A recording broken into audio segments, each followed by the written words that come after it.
연세대학교 고등교육혁신원에서 사회혁신 연구 성과 공모전을 진행하였습니다. 각기 다른 전문성을 지닌 대학원생들이 질문을 던졌습니다. 어떻게 하면 더 나은 사회를 만들 수 있을까? 그들의 답은 단순한 제안이 아니었습니다. 혁신적인 아이디어, 창의적인 접근, 그리고 사회를 향한 따뜻한 시선까지. 그들의 노력과 열정이 담긴 프로젝트들은 이론을 넘어 실천으로, 연구를 넘어 변화로 나아갔는데요. 그 중에서도 특히 돋보였던 5팀의 이야기, 사회혁신 연구 성과 공모전에서 지금 바로 만나보시죠. 안녕하세요. 저희는 도시지역 생태 통로를 둘러싼 사회 생태학적 문제를 시스템 디자인 관점에서 분석하고 실천 가능한 개입 방안을 제안하기 위해 모인 고라니 출근합니다 팀의 통합 디자인학과 김하은, 인지과학 협동과정 황찬수입니다. 도시의 도로망 확충은 인간의 이동성과 효율성을 높였지만 동시에 녹지축 단절과 야생동물 서식지 파편화라는 문제를 지속적으로 만들어 왔습니다. 이러한 문제에 대한 대안으로 국내외에서는 생태통로가 설치되어 왔지만 도시 생태통로는 생태적 구조물이면서 동시에 시민이 일상적으로 이용하는 사회적 공간이라는 점에서 이러한 접근에는 한계가 있습니다. 이에 저희 팀은 도시 생태통로의 문제를 단일 요소나 관리 실패의 문제가 아닌 제도, 운영, 이용 행태, 시민 인식이 서로 교차하며 발생하는 구조적 문제로 바라보았습니다. 이러한 문제의식 아래 저희 팀은 시스템 사고와 디자인 사고를 결합한 시스템 디자인 방법론과 엑시맵 분석 도구를 활용해 도시지역 생태통로 문제를 다층적으로 진단하고 변화 가능한 개입 지점을 도출하여 실천 가능한 솔루션을 제시하고자 했습니다. 저희는 도시 생태통로 문제를 다층적으로 분석하기 위해 안전과학 분야에서 개발된 엑시맵 도구를 활용해 외부적 수준, 조직적 수준, 행위 조건적 수준, 인간 비인간 행위자 수준, 그리고 실제 문제 상황이라는 5개 층위로 나누어 살펴보았습니다. 저희는 도시 생태통로의 기능 회복을 위해 2가지 실천적 중재안을 제안했습니다. 먼저 시민이 관찰과 기록에 직접 참여하는 시민 참여형 생태 모니터링단을 통해 기존 관리체계의 공백을 보완하는 방안입니다. 다음으로 인간 보행로에 동물 발자국을 활용한 스토리텔링 디자인을 적용해 그동안 인식되지 않았던 비가시적 존재를 시민의 일상 속에서 자연스럽게 인지하도록 유도하는 전략입니다. 이러한 솔루션은 생태통로의 새로운 구조물 추가 없이도 시민의 공간 경험과 인식을 변화시킴으로써 도시 생태통로가 본래 의도한 기능을 회복할 수 있다는 가능성을 지닌다는 점에서 의의를 가집니다.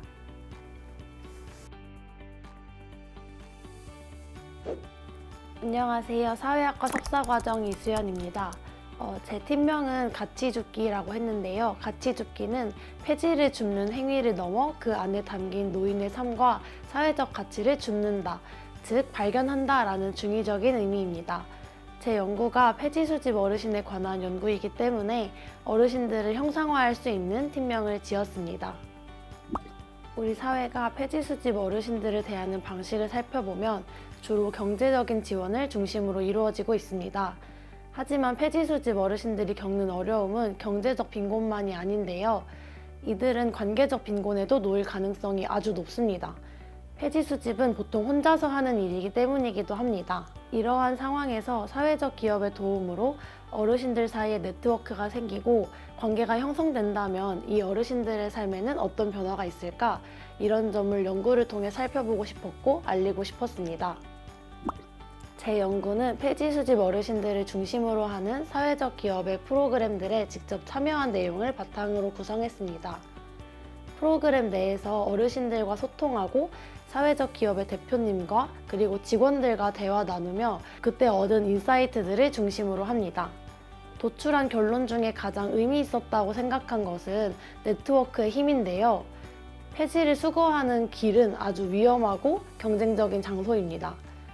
그러나 사회적 기업의 개입으로 어르신들은 서로 이제 경쟁자가 아닌 동료로 인식할 가능성이 생겼습니다. 또 어르신들을 폐지 수집 어르신이라고 부르는 것 대신에 자원재생 활동가라고 부르는 것은 어르신들 스스로 본인의 일에 생명력을 불어넣는 일이었습니다. 스스로의 일을 단순히 생계 유지를 위한 일이라고 여기는 것이 아니라 환경 순환에 도움을 주는 일이라고 자부심을 가지게 된 것입니다. 이 부분들이 사회적 기업이 할 수 있는 소셜 임팩트라는 것을 발견했습니다.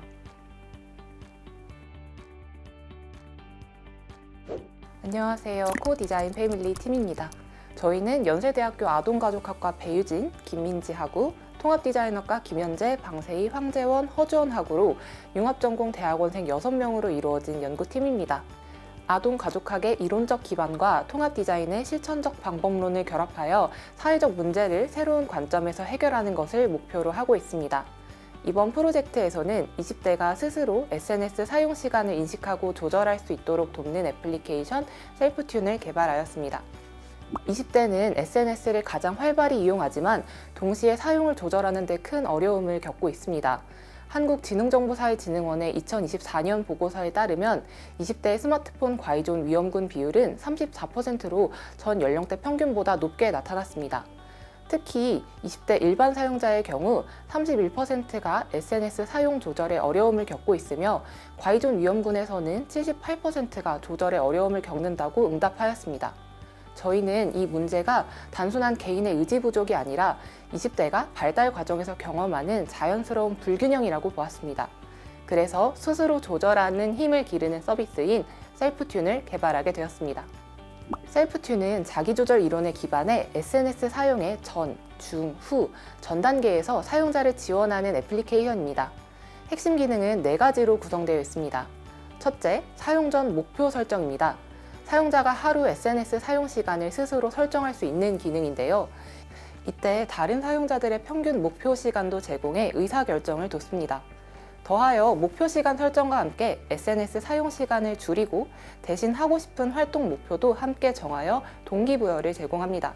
둘째, SNS 접속 목적 선택입니다. SNS를 열 때 왜 여는지 선택하게 하여 습관적 접속을 방지하는 기능을 포함하였습니다. 셋째, 사용 중 실시간 알림 팝업입니다. 강제로 차단하지 않고 목표 시간 대비 남은 시간을 알려주어 사용자가 자연스럽게 시간 흐름을 인식하고 스스로 조절할 수 있게 합니다. 넷째, 사용 후 성찰입니다. 하루를 돌아보며 간단한 소감을 남기고 목표 달성도를 시각적으로 확인하게 해주는 기능입니다. 저희 연구는 차단이 아닌 자율성에 기반한 디지털 웰빙 서비스의 새로운 방향을 제시한다는 점에서 의의가 있다고 생각합니다. 실제로 20대 6명을 대상으로 한 소규모 기능 테스트에서 사용자가 스스로 인식하고 조절하는 경험을 제공하는 것이 SNS 중독 경향성을 낮추고 자기 통제력을 향상하는 데 도움을 준다는 것을 확인할 수 있었습니다.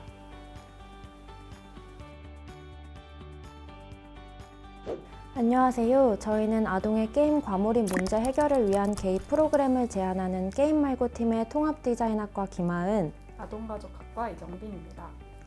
저희 팀은 아동가족학과의 박소희, 통합디자인학과의 김유라, 조예찬, 장지훈 대학원생으로 구성되어 있습니다. 이번 프로젝트에서는 아동 청소년의 게임 과몰입 문제를 아동가족학 및 통합디자인학이라는 두 학문의 융합적 사고로 해결하고자 했으며 이를 통해 사람들의 실제 삶에 도움이 되는 해결책을 제시하는 것을 목표로 합니다. 저희는 초등학교 고학년 아동 대상으로 또래 부모 기반 여가 레퍼토리 확장 개입 프로그램을 설계하고 이를 적용하여 그 결과를 확인하였습니다. 특히 본 개입 프로그램에서는 또래 관계와 가정 환경을 함께 고려한 다층적 관점을 취하였는데요.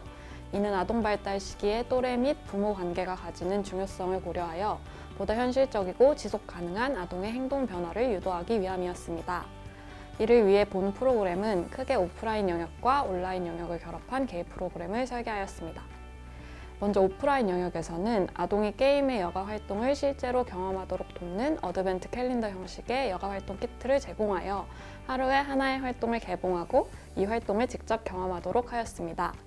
다음으로 온라인 영역에서는 단체 채팅방을 활용하여 또래 기반 상호작용 구조를 운영하였는데요. 아동이 활동을 시작할 때 이모티콘을 전송하여 자신의 활동 참여 시간을 공유하고 정해진 시간대에 활동 후기를 작성하여 서로의 경험을 응원하고 피드백을 주고받도록 구성하였습니다. 이러한 구조는 아동이 또래의 활동을 관찰하고 공유함으로써 게임의 여가 활동을 지속적으로 참여하는 동기로 작용할 수 있도록 의도한 것입니다.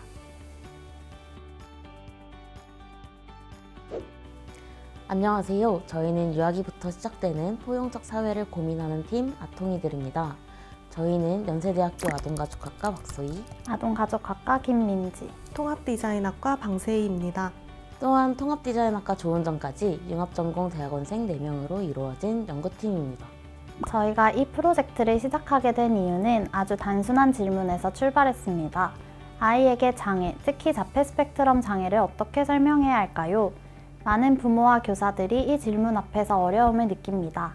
자폐 스펙트럼 장애는 어린이집이나 일상에서 충분히 만날 수 있는 장애이지만 실제 유아기 장애 인식 교육은 신체 장애 중심으로 제한되어 있고 발달 장애에 대한 콘텐츠는 매우 부족한 상황입니다. 한편 최근 드라마와 미디어에서는 자폐 스펙트럼 장애를 가진 인물이 뛰어난 능력을 지닌 서번트 이미지로 자주 등장합니다. 이러한 재현은 관심을 높인다는 점에서는 의미가 있지만 동시에 자폐를 특별한 재능을 가진 소수의 이야기로 오해하게 만들기도 합니다. 그 결과 일상 속에서 살아가는 대부분의 자폐 스펙트럼 장애 아동의 모습은 잘 보이지 않게 됩니다. 저희는 여기에서 질문을 바꾸었습니다. 설명이 아니라 경험으로 전달할 수는 없을까? 그래서 저희는 자폐 스펙트럼 장애를 교훈적으로 설명하는 대신 그림책 속 이야기로 경험하도록 돕는 반짝반짝 보물을 찾아서 그림책을 제작했습니다. 이 그림책은 서로 다른 자폐 특성을 가진 아이들과 비장애 아이들이 함께 모험을 떠나는 이야기로 구성되어 있습니다. 자폐 스펙트럼 장애 아동의 특성을 외형이 아닌 행동과 상황 속 반응을 통해 드러나며 이를 통해 아이들은 자연스럽게 다름을 접하게 됩니다. 또한 부모가 함께 시청하며 아이의 질문에 맞춰 대화를 나눌 수 있도록 일부러 해설을 줄이고 여백을 남겼습니다. 이 프로젝트는 장애, 비장애 부모, 교사, 전문가의 피드백을 반영한 사용자 중심 방식으로 개발되었으며 자폐가 하나의 모습이 아닌 스펙트럼이라는 점을 최대한 담아내고자 했습니다. 저희는 이 콘텐츠가 단순한 교육 자료를 넘어 가정에서 처음 시작되는 장애인식 교육의 출발점이 되기를 바랍니다. 아이들이 왜 달라가 아니라 아 그럴 수도 있구나 라고 말할 수 있는 사회를 희망합니다. 고등교육 혁신원, 고등교육 혁신원 고등교육 혁신원 고등교육 혁신원, 화이팅! 화이팅! 화이팅! 화이팅!